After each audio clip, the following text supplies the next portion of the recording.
السلام علیکم ګرانو دوستانو. نن به زه تاسو ته یو ډېر مهم خبر درکړم چې د افغانستان جنرال موبین خان چې کوم ده د پنجابي شعیب اختر ته ډېر سخت جواب ورکړی ده. ویډیو تر اخره پورې وګورئ، په هر څه به تاسو پوهیږئ. زه به تاسو ته وایم چې تېره ورځ چې کومه د افغانستان او د پاکستان په ایشا کپ کې چې ډېره جذباتي لوبه ترسره سوله، هغې نه وروسته بیا دغه د پاکستان پنجابي شعیب اختر چې کوم ده چې خپل ټول عمر په همدغسې کنټروورسي کې تېره کړې ده چې یو لوبغاړی د ده د ټیم خپل لوبغاړي به دوی نه شکایت کو چې همیشه به دی په روفرۍ پسې ګرځېده او دغسې یعنې یو نشهیي انسان چې کله بیا بل چا پورې خبرې کوي او هغه کارونه کومې چې خپل هم کړي او بیا بل چا ته نصیحتونه کوي چې ښه پوهېږم چې په میدان کې دوه لوبغاړي چې یو بل آوټ کړي، هغلته بیا کله کله لوبغاړو نه دغسې جذباتو کې همغه کومه خوشحالي چې دوی کوي هغې ته د غلط رنګ ورکړی ده. خو بل طرف ته به زه تاسو ته ووایم چې د افغانستان جنرال موبین چې کوم ده خو خیر سیاسي بیانونه هم ډېر ورکړي دي چې خپل اصلي یعنې نمک حرامه څوک دی هغه ټولې نړۍ ته معلومه ده، خو هغه سیاسي بیان ته یې زه نه ځم. شعیب اختر ته یې دغسې ویلي دي چې یو لوبغاړی چې خپل ټول عمر په دغسې کارونو کې تېر کړی چې هلته په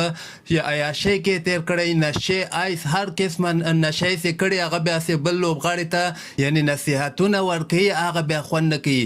شعیب اختر په یوټیوب کې یو چینل جوړ کړی دی، یو څو پیسو لپاره دی دغسې خبرونه دغسې بیانونه ورکوي چې دلته نه و په کار چې دغسې وخت کې چې یو ته ښه پوهېږې چې یو لوبغاړی چې کله بل لوبغاړی آوټ کړي هغه بیا هر قسمه خوشحالي کوي، خو ده هغې ته غلط رنګ ورکړی دی. یو څو کسان چې د ده ویډیوګانې وګوري یو څو پیسې ورنه ترلاسه کړي او د پنجابیانو لپاره خو دغه ډېره معمولي خبره ده چې یعنې د پیسو لپاره دوی هر شی کوي. یعنې که تاسو د دې ثبوت غواړئ لاهور ته یو چکر لاړ شئ، خپله به تاسو ته اندازه ولګېږي.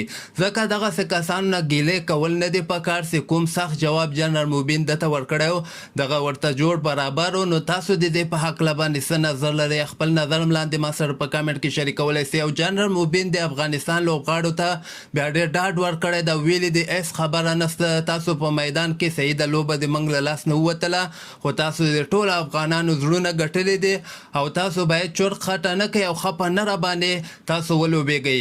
او همدغه پاکستاني ټیم چې کوم ده دا بسې بل ځل کله افغانستان ته مخامخ کېږي د دوی پرتګونه به اول نه زیړي. تاسو د دې په هکله باندې څه نظر لرئ؟ خپل نظر هم لاندې ما سره په کمنټ کې شریکولی سئ.